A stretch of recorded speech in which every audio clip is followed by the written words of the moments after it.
Which gets to the issue here at hand, which is the information that, very disturbing information that I assume has come to you within the past few weeks, and this relates to the possibility of civil war in the United States of America. Tell us more detail about what you're hearing. Well, as quickly as I can, and just to summarize it, according to my source, and obviously some of this is going to be very obvious to people, but my source says this: the current administration, Obama does not want to give up power, and the current administration is going to do everything to retain that power, even despite the dismal figures, despite the everything we're talking about, or everything that we can see, that the dissatisfaction by people of this president. So, but he desperately wants to retain power because he's not done with the United States of America. He wants to transform this into a complete Marxist state, if you will. And the people at the Department of Homeland Security know this, and they know that he is angering Americans. He knows the level of dissatisfaction that the average American has. They know the discord being caused by his unilateral policies, by his unprecedented rulemaking. And according to my source, he said, because I started to question things like, why, for example, why all these executive orders? Why the NDAA, for example, that was signed last year? That really turns the entirety of the United States into a battleground. Why would the DHS need to order, or shall we say, place an order for future delivery of well over 450,000 rounds of hollow point ammunition? Why the bullet-proof toll barrier type structures? Why all of this? And he said, look what's going on in Europe. That's coming over here. And this, again, this is being discussed at high levels of DHS. And it's a done deal. The dollar is going to fall, or something is going to happen with the currency.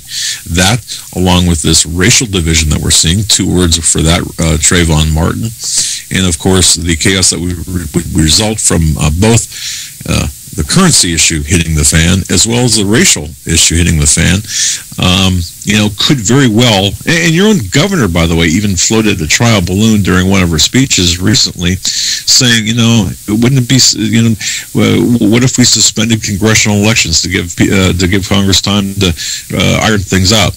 But there's a possibility here of perhaps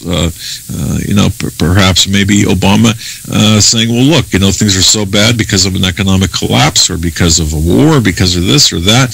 We need to just perhaps postpone the elections, and of course that would just anger the people righteously so. And of course the DHS would be instructed, as well as perhaps even our own military, to respond in kind. I want to delve into another one of the issues related to this, which goes a little bit deeper in terms of how this administration could potentially respond to some of these possible calamities that could happen. And we'll continue our conversation with Doug Hagman here on News Talk 1110 WBT. It's 5:39.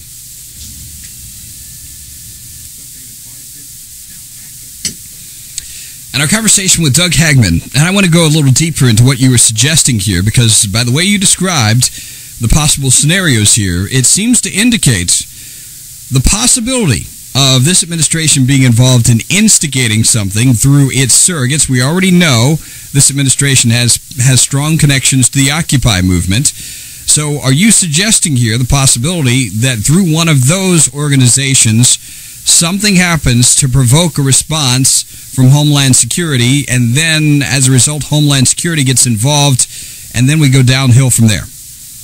That's exactly what my source is suggesting. I'm merely reporting on this, but I as an investigator, professional investigator, I understand that things don't happen in vacuums, and we can connect the dots here a little bit. And at the forefront, at the center of all this is the Obama administration. You've got his stable of czars, And you've got a man who desperately, again, wants to fundamentally change this country and is doing so in not so incremental ways. So that said, yes, not only is Obama going to allow, when I say Obama, I'm talking about the people within that administration, the Cass Sunsteins and others related to him. In fact, I picked up a book called Communism and the New Left. It was published in the 1970s at an antique bookstore in the Adirondacks, and it reads almost like what's happening today. It's almost like a blueprint for today.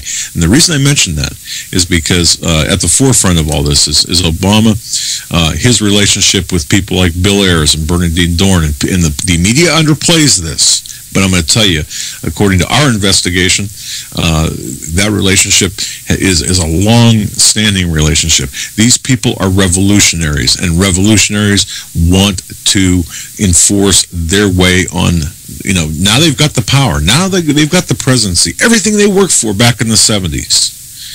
Or the 60s, I should say, is now come to pass. Now they're in power. Now that they're saying, okay, we can change it. We can finally change it. We can finally institute our plans onto the American people. And I know that sounds really, really fictional and Orwellian. No, it doesn't. What's disturbing about it is it doesn't sound that way to me at all. And one of the questions I want to ask you about here is I have an audio clip. In fact, we're going to be using this at some point in time here about one of these gatherings that took place, I assume, back in the 60s.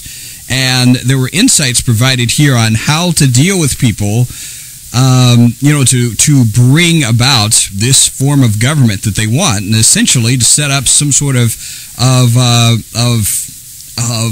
retraining camps, education. You're talking about Larry Grathwohl, I think. Yes, exactly. From his 1982 interview, I interviewed Larry Grathwohl. I talked to him about this very subject, by the way. And what are your thoughts? After talking with Mr. Grathwohl, that made me even more certain that there's something going on, and he feels it too. Feels that way too. He said, "Look, everything that I heard back, I reported. He said everything I reported. That meaning him in 1982 in that documentary, which you've got." Is eerily familiar with what's taking place today, and he said, look, if you think that these so-called FEMA camps are fictional, or these relief centers or disaster relief centers are fictional, they're not. And since our initial conversations, this is my interview with him to verify some of the information that I had. We've become pretty good friends, and he's given me a lot more information. So you really have to listen. Your listeners have to really listen to that clip that you play, because that's so vital. And we will be doing that probably as early as tomorrow. I want to hit on a couple of things real quickly because our time's about to run out. One of the things I'm curious about is, have you had any conversation with anybody in the Congress about potentially dealing with this kind of scenario? Because here's where I have a concern. We've watched basically John Boehner and a number of Republicans just basically act like poodles in the face of really overreaches of power by this administration. So I have to ask the question, do they have the courage to stand up to this president? I had a brief conversation with someone who asked me not to reveal his name, and I hate when people do that because that puts me in the spot. But apparently, and this is what I was told, apparently back in the 90s, which began in the 90s under the Clinton administration. Remember the FBI file removal by Hillary and Bill Clinton, where 1,000 files were removed, or 900 files were removed. That was done for a reason. That was preparation for what's happening today. That was really the only explanation given to me. I don't know what's in those files. I don't know. I don't know anything beyond that. And here's what's crazy about this: there's never been any resolution to this, at least to the satisfaction of regular Americans about this. I mean, we spent all this time with all the foolishness related to Bill Clinton as an affair and all of the other connected things, but we never got to the bottom of that, and no one was ever dealt with. Precisely. And now we have an attorney general Look at what's happening with our Attorney General. This man, you've got John Corzine walking around, a guy who stole $1.6 billion. And he's raising money for the president right now. And that's right. And one thing my source did tell me is look at the not only the hubris of Obama, but does this guy look like he's really worried about being reelected? Does he look like he's not in the least? Not in the least. That concerns me a great deal because my source is certified and very experienced in profiling, shall we say. And when he told me that just gave me the shivers. I can't say that much of what we discussed here would be that out of, really out in left field at all in terms of the things that we've been watching, the patterns that we've been seeing with this administration. The final thing I would ask you here is what kind of advice would you give regular people about what is going to take place here in the coming months? Well, regular people like me, my family, my friends, my neighbors, anyone who asks me, pray, number one. If you're a Christian, pray, or Judeo-Christian, pray. You've got to prepare, and by prepare I mean have some food. At